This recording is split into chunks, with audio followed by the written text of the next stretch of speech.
Videos share करते हो, ये तो कहा था कि मस्त हीलर्स का वो टैग साथ लगा दिया कि बराए मेहरबानी जो आप लोग उसकी हेडिंग्स बनाते हैं या उसके ऊपर जो थंबनेल बनाते हैं कि कैची हो, ठीक है मकसद आपका होता है, लेकिन थोड़ा सा देख लिया करें। तो वो किसी ने बनाया हुआ है कि अगर आप बेइंतहा दौलत इज़्ज़त नहीं पता नहीं क्या चाहते हैं तो ये वजीफ़ा 1 मिनट में करें। मेरी वीडियो लगी हुई है, मैं कह रहा हूँ कि इन चीज़ों के पीछे ना, वीडियो जब चलती है तो मैं कह रहा हूँ इन चीज़ों के पीछे ना भागे।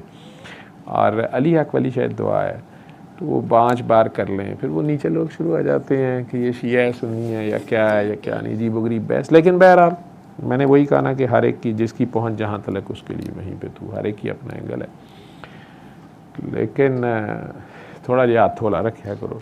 या मेरी वीडियोस पीछे गाने बड़े अजीबो गरीब किस्म के नसीबो लाल के होते हैं, बस शुक्र है जो डांग शांग नहीं उन्होंने मजी थले फेरी या अम्ब फट चुपड़ नहीं गई बाग तो बाकी सारा कुछ तो लगा दिया आप लोगों ने। तो चले जो आप लोगों का दिल करे।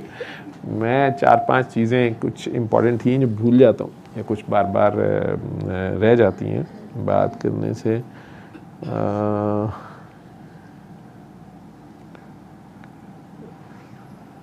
ज़ुहेब आपने ये कोई ऑडियोज़ शेयर की हुई हैं और ये कोई पिक्चर्स भी हैं किसी खातून की?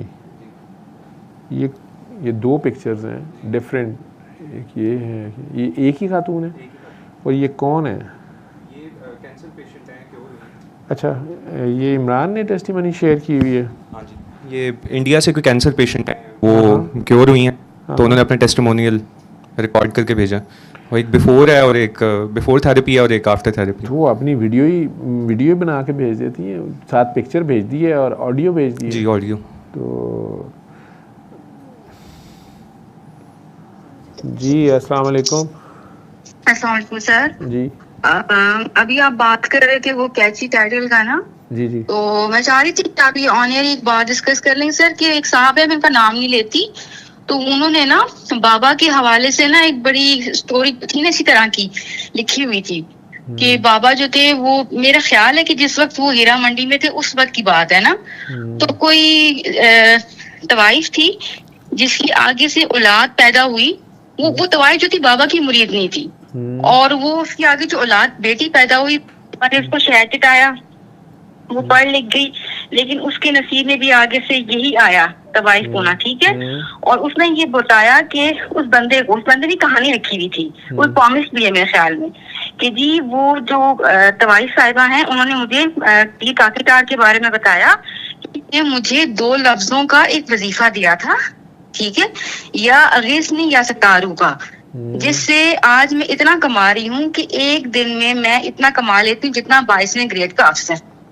और यही स्टोरी उस बंदे ने अपने YouTube चैनल पर लगाई और उस पर बड़ा कैची सा टाइटल दिया कि बाबा की पीर काकीटार का बताया हुआ वजीफा जिससे एक दिन में करोड़ों की कमाई, और बाबा की तस्वीर लगाई लिखा हुआ है उसने। जी जी बिल्कुल 22वें ग्रेड की तवाइफ, और वो बाबा की तस्वीर लगाई हुई। तो मैं चाह रही थी सर कि आप इस चीज को अगर एड्रेस कर लें, क्योंकि बहुत से काके काकियां जो है ना वो बाबा की तस्वीर पर ना वो अट्रैक्ट होकर वही समझ रहे होते हैं कि ये चीज बाबा ने की थी या उनका रिकमेंडेड है या हमसे छुपाया जा रहा है, दिस एंड दैट ऑल। बेटा बात ये है कि आप इसमें और भी कुछ बातें चलें, अच्छा हुआ आपने ये बात कर दी है। तो वो उर्स के बारे में या दरबार के बारे में भी कुछ चीज़ें बहुत ज़्यादा लोग क्लैरिफिकेशन बार बार फ़ोन कर रहे थे, मैंने वो भी बात करनी थी। उसमें भी लोगों को यही होता है कि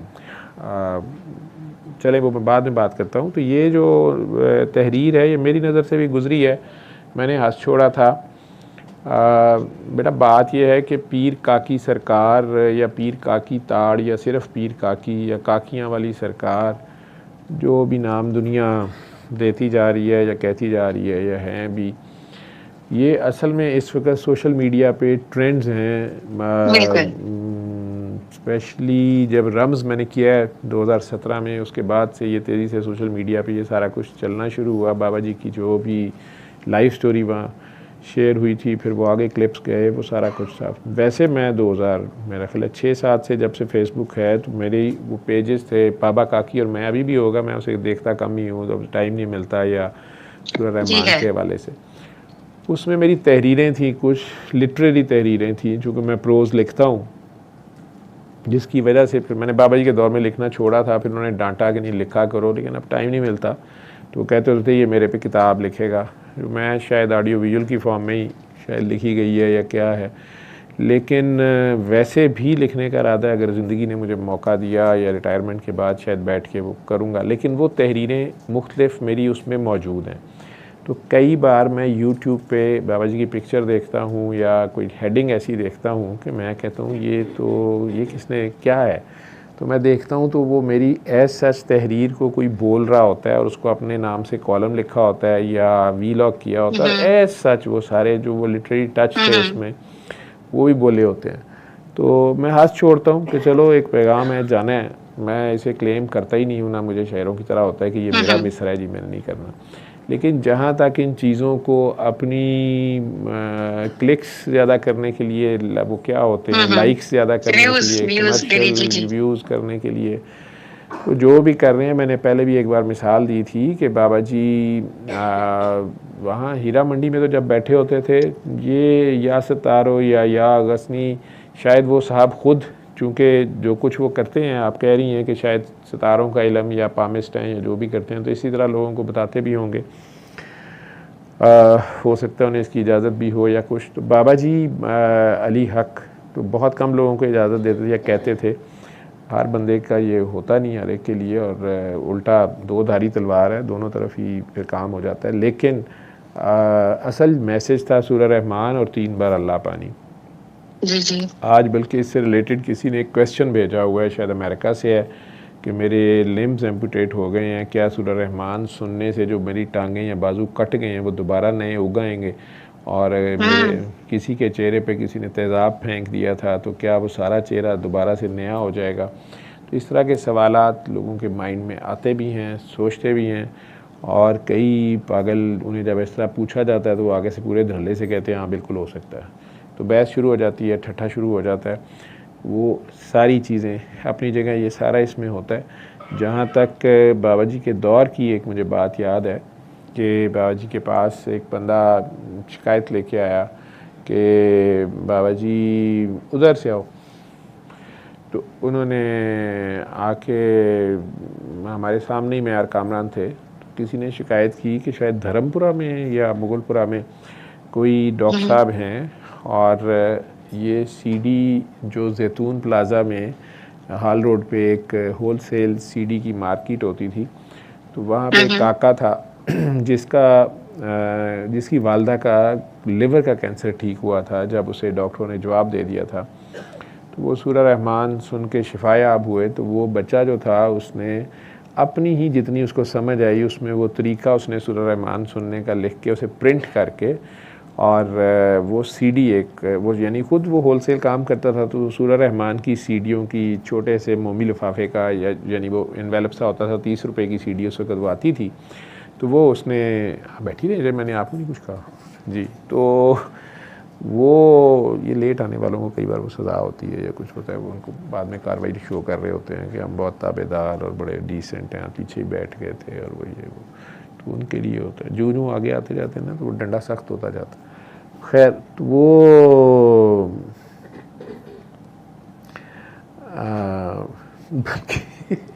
मुझे याद आ गया, आप लोग ये मुझे कोई टांग पकड़ के बैठ जाता है या पाँव पकड़ के बैठ जाता है। वो एक डॉक्टर साहबा है, मैं बाजी को भी बता रहा था, तो उन्होंने वो ख़ुद सामने नहीं आती हैं, थोड़ी परेशान हैं, तो डॉक्टरी भी नहीं कर रही हैं।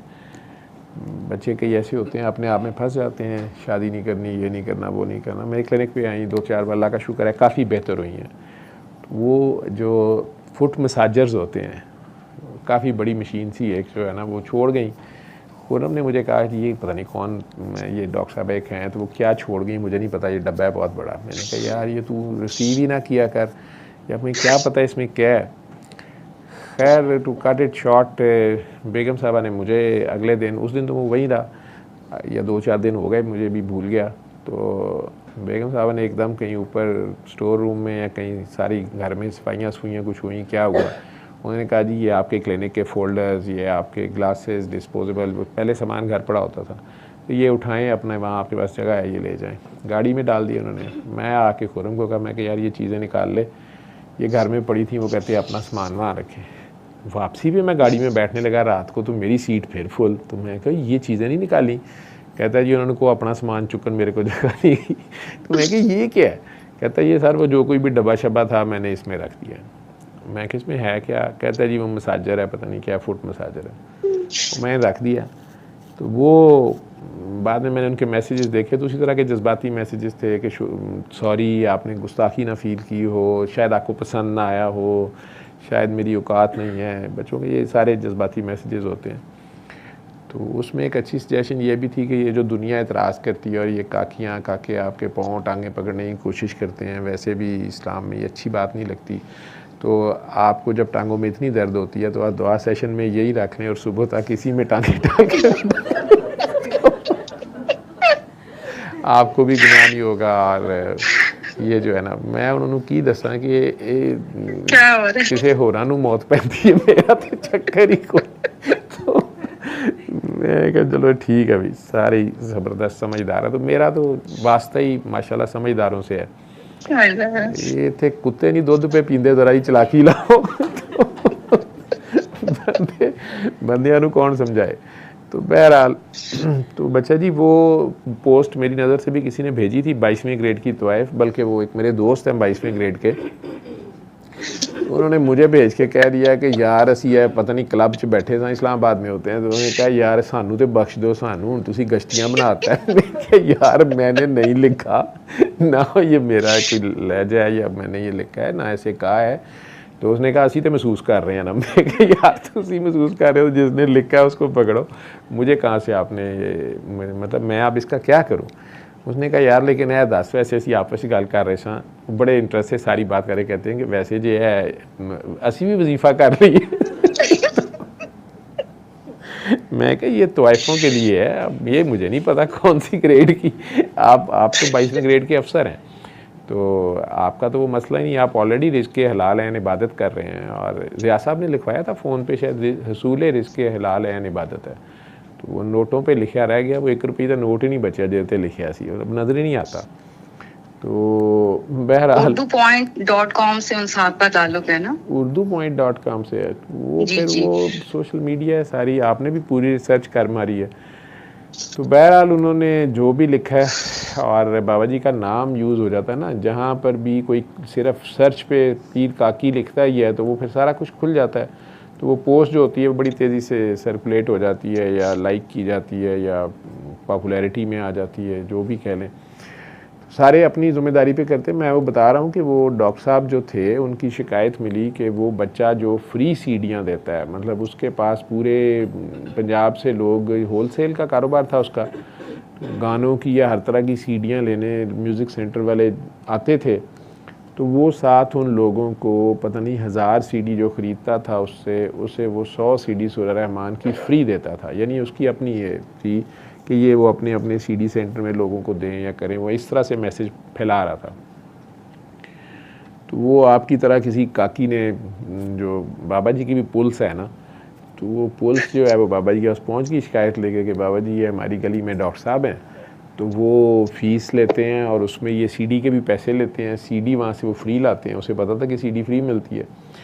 और मैं अपना भी बता दूँ कि ये पुल्स मेरे अंदर भी थी। तो मैंने भी जब पहली बार वो बच्चा जो जैतून प्लाजे वाला बाबा जी के पास आया हुआ था, वो बाबा जी को स्टोरी सुना रहा था, बाबा जी ने मुझे कहा कि सुनो ये देखो इसकी अम्मा ठीक हुई है। तो वो मुझे तंग करते होते थे एज ए डॉक्टर के, हाँ भाई बताओ ये कैसे ठीक हुआ। जब डॉक्टरों ने जवाब दे दिया तो ये कैंसर की रसौली कहाँ गई है और ये है और वो है। मैंने आगे से, मतलब ज़ाहिरी बात है बंदा डॉक्टर तो आगे से क्या जवाब देगा कि कहाँ गई है। तो लेकिन उन्होंने कहना नहीं, इस पे भी साइंटिफिकली सोचो, बीमार क्यों होता है, ठीक क्यों होता है, तुम लोग इसको जरासीमों पे डालते हो, ये वो जरासीम आता कहाँ से है, सारों को क्यों नहीं तंग करता, एक को क्यों तंग करता है। तो वो इस तरह की बात हो रही थी। तो मैं वो सीडी पढ़ रहा था, तो उसमें वो तरीक़ाकार, मतलब उसने इसी तरह लिख दिया हुआ था, पता नहीं कि हर घूंट पे 3 बार अल्लाह कर लें और पता नहीं खड़े हो के पिएँ, बावुज़ू हो के करें, उसने अपने चीज़ें बेचारे में डाली हुई थी। तो मैंने ना उसको बताने की कोशिश की कि ये क्या लिख दिया आपने, ये काला कर। तो वो बच्चा ज़रा सा सहम गया। वो साथ ही कहता है, बच्चा तो नहीं था, मतलब मैं उस वक्त 35-40 का होगा, वो भी 30 का होगा। तो वो आगे से घबरा के कहता है कि जी ये मैं सारा ज़ाया कर देता हूँ, तो मैं ना नया कागज़ डालता हूँ इसमें। बाबा कहता नहीं, जो तुमने अपने पागलपन ने लिखा है वो ठीक लिखा है। तो मैंने बाबा जी को कहने की कोशिश की, शायद बाबा जी ने पढ़ा नहीं है। मैं क्या बाबा जी वो इसमें लिखा हुआ है कि वुज़ू करके और कहते हैं वुज़ू कर लेंगे तो मर जाएंगे। मैंने कहा बाबा जी 2 मिनट में चेंज हो गए। तो अब वो मेरे सामने, मतलब हॉस्पिटल में किसी ने कहा था एक बार बाबा जी को कि जी वुज़ू लाजमी है। तो बाबा जी ने कहा मरीज़ तुम्हारा बेहोश पड़ा है, तुम वुज़ू की दुख रहा, एक पैम्पर लगा हुआ है। तो ये हमने शर्त नहीं रखी, ये जैसी भी हालत हो मरीज़ सुन ले। उधर तो ये बात थी, तो मैं अपनी डॉक्टरी के हिसाब से, ICU के हिसाब से बात करता था कि यार वाकई मरीज़ों को वुज़ू कैसे कराया जा सकता है, जिसको पैम्पर लगा हुआ है, पेशाब की नाली लगी हुई है, वेंटिलेटर पे है, बेहोश है। सुनने के लिए तो सुना हर हाल में जा सकता है, लेकिन अब उस बच्चे ने जैसे वो लिखा हुआ था अपनी जो समझ थी, तो बाबा जी कहते हैं उसने अपनी जो मस्ती में लिखा है ठीक है जाने दो। मैं कहा ठीक है जी जान दो। कंडक्टर दे की काम भाई, तू आवाज़ पहले जान दो, पिंडी लाहौर खा रही, ठीक है। वो आगे मेरे दोस्तों को पता है क्या है, तो वो बस जान दियो, भावें डिगे तो भावें ना डिगे। तो वो खैर सर इसी से रिलेटेड मसला हुआ था के बारे में जो है, उसी CD के जो वो फ्री देता था या काफ़ी वो हो गया, हम में से भी कई लोगों को कह देते थे कि वहाँ से सीडियाँ ले लें या वहाँ से आपको मिल जाएंगी, या ला के आगे बांट देते थे। लेकिन उसी फ्री CD को लेके अपने क्लिनिक पे पैसों से देना, वो काकी का एतराज़ था, या उसका कहना था कि बाबा जी वो 500 चार्ज करता उस ज़माने में, या पता नहीं 50 चार्ज करता है या क्या करता है। तो बाबा जी उस वक्त मोनेटाइजेशन कर रहा था। हाँ जी, जो भी था मोनेटाइजेशन कर रहा था। तो बाबा जी से कहते हैं अच्छा वाह भाई ये कौन शेर का बच्चा है, तो हम भी आएंगे उसको मुबारकबाद देने, उसके क्लिनिक का इफ्तिताह करेंगे फलाना। बाबा जी चले भी गए, उसे शाबाश भी दी और बड़ी हौसला अफजाई करके आ गए। काकी का ख्याल था कि वो काका जी जो हैं उनकी पेंटी शेंटी लगेगी बाबा जी से, तो उसने दोबारा केस प्लीड करने की कोशिश की। उस वक्त मैं और कामी बैठे हुए थे कहीं, तो उसने कहा कि बाबा जी वो आप भी आए तो आपने से कुछ कहा ही नहीं, वो इतने की CD बेचता है। बाबा जी कहते हैं बेटा बाबा मेरी बात सुनो, मैसेज आगे दे रहा है हमारा मैसेज जा रहा है, बाबा जी देख लो कितने खुदगर्ज थे। तो उसने कहा बाबा जी वो तो जा रहा है, वो पैसे ले रहा है, और ये सूरह रहमान तेरे बाप की है कि मेरे बाप की है, ले रहा है पैसे तो खुद ही पेमेंट करता फिरेगा, वो जाने और सूरह रहमान वाला जाने। हमने जब कह जो दिया है उसके ऊपर नीचे लिखा नहीं हुआ all rights reserve to Allah, तो वो आगे उसकी मर्जी है, वो ले रहा है तो लेता रहे, हमारा काम हो रहा है कि नहीं हो रहा। अजीब सी मतलब अप्रोच थी। तो हमारा मैसेज जा रहा है बस ठीक है। तो कहा कि ठीक है, बाकी जब वो पैसों की बारी आएगी तो खुद ही उसको हिसाब देता फिरेगा जिसकी सूरह रहमान है। जी सर, वो एक और वाकया हुआ था कि 2-3 दिन पहले काका जी उन्होंने कोर्स दे दी, जिसमें उन्होंने ये कहा था कि अल्लाह अल्लाह की जगह अगर 3 बार अली अली अली कह दिया जाए तो भी मसले हल हो जाते हैं, मैंने आजमाया हुआ है। तो वो पोस्ट भी दी, और दूसरी पोस्ट उन्होंने ये दी हुई थी कि मैं इस्लामाबाद में न्यू मस्क सीरीज खोल रहा हूँ तो कौन मेरी मदद करेगा। मुझे हैरानी इस बात पर थी कि उन साहब के पास एक लंबी तादाद में काके काकियां ऐड हैं और किसी ने भी इस चीज को नोटिस नहीं किया। फिर मैंने उन्हें मैसेज किया और मैंने उन्हें कहा कि काले कार्ड पे जो मैसेज लिखा हुआ है उसको चेंज मत करें। उन्होंने कहा मुझे बड़ा फायदा हुआ है 3 दफा अली अली अली कहने से। तो मैंने कहा आपको जो फायदा हुआ है, जो नुकसान हुआ है, जो बाबा का मैसेज है कार्ड का, उसको चेंज नहीं करना। फिर मैंने करम को भी इन्फॉर्म कर दिया। करम ने फिर आई डोंट नो उस पे एक्शन लिया होगा, उसने कहा था कि मैं बात करता हूँ। फिर रात को उन साहब का मैसेज आया, अपोलोजाइज किया उन्होंने कि मैं इस चीज का अंदर ध्यान करूंगा कि मैंने चेंज नहीं करना। मैंने कहा जो बाबा का काले कार्ड पे जब अल्लाह लिखा हुआ है ना, तो उसको आपने अली अली अली करके नहीं बताना। पता नहीं मुझे लगा कि शर ना पैदा हो जाए, फितना ना पैदा हो जाए। तो इस तरह की बहुत सी नई नई चीजें जो है ना, मैंने कहा वो किसने ये हक दिया है कि आप अपनी सोच इस मैसेज के अंदर डालें। बिल्कुल, आपको जो अल्लाह ने तौफीक दी आपने उसको पकड़ लिया, गाइड किया, एक बार वार्निंग दे दी।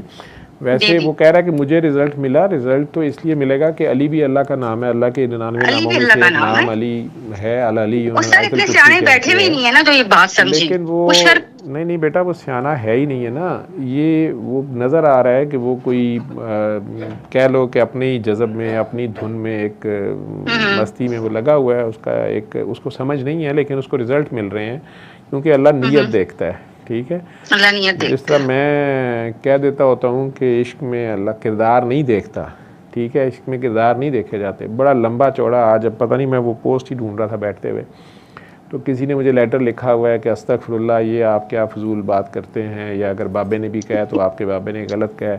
कहाँ पे लिखा हुआ है कि किरदार नहीं देखे जाता? आपने तोइफ़ों को जो है वो पता नहीं हीरोइनें बना दिया है, और लोगों में आप ये मतलब एंगल है ना अपना, कि आप लोगों में ये प्रमोट कर रहे हैं कि लोग प्रोस्टिट्यूटिज़म करें और आखिरकार बाबा आके उन्हें रेस्क्यू कर लेगा और सारे मज़े लेने के बाद उनकी शादी भी अच्छे काके से हो जाएगी। तो लोग इन्ने फारग ने, इन्नी दूर तक सोचते हैं। ठीक है, इत्थे कौम यह भी सोचन डी है कि जिहड़ा इन्ना बंब चलिया ईरान ते अमरीका इसराइल की जंग ਉਹਦਾ जे स्क्रैप लिया जाए तो की भाव विकेगा। ठीक है, हर बंदे की अपनी अपनी हिसाब किताब। ठीक है, कोशिश देखो सर, हम भी ये सोच रहे हैं कि पता नहीं पेट्रोल और महंगा होगा, फिर हम 4 दिन ही स्कूल जाएंगे, 3 दिन का लॉन्ग वीकेंड चलेगा, हर कोई अपनी अपनी चल रहा है। वो अल्लाह से आप अच्छी उम्मीद रखें, आप हुकूमत से ना उम्मीद रखा करें। अल्लाह कहता है जैसा मुझे समझते हो मैं वैसा करूँगा। हुकूमत भी अल्लाह की सुन्नत ही होंगी है, कहती तुसीं यही सोचा वधना ही है, फिर असीं वधावांगे। जंग भावें मुक गई है पर असीं नहीं मुकना। ठीक है, तो वो किसी ने इजाज़त है के बारे में कहीं वज़ीर साहब ने कहा है कि मैं हुकूमत की आवाम की इजाज़त से बजट में हम गैस बिजली पानी का रेट बढ़ाएंगे। वो जी कोई पोस्ट किसी ने लिखी है, इजाज़त है, मैं बोल नहीं सकता इत्थे, लेकिन तुसीं सारे पढ़ी होनी है। ठीक है ना, तुसीं सारे जिन्ने शरीफ हो, मैनू पता है कि वो सबका पता चल जाता है। तो चलती रहती है सोशल मीडिया पे ये सारा कुछ, लेकिन बहरहाल अल्लाह हमारे हालों पे रहम करे सारों के। ठीक है, तो आप ये विजिलेंस रखा करो। वो काका जो कोई भी है उसे कहें कि उसे किसी मदद लेने की ज़रूरत नहीं, वो सिर्फ दुआ कराए, और ये जितना काम इस पे लिखा हुआ है उतनी पे रहे। ये काफ़ी ख़तरनाक बात है, हम वार्न कर रहे हैं, सीधी सी बात है, जितनी बात है उतनी पे रहें। तो ये फ़कीर के छाबे में डॉक्टर साहबा कहती होती हैं कि अन्ने दे छाबे 'च भावें हत्थ मार लो, तो फ़कीर के छाबे 'च हत्थ ना मारो, ये ना होवे हत्थ भी ना रवे। ठीक है, तो ये काम ख़तरनाक है। ठीक, ओके, अल्लाह हाफ़िज़। थैंक यू, अस्सलाम वालेकुम। सल्ले अला सल्ले अला सल्ले अला सल्ले अला सल्ले अला शफीना सल्ले अला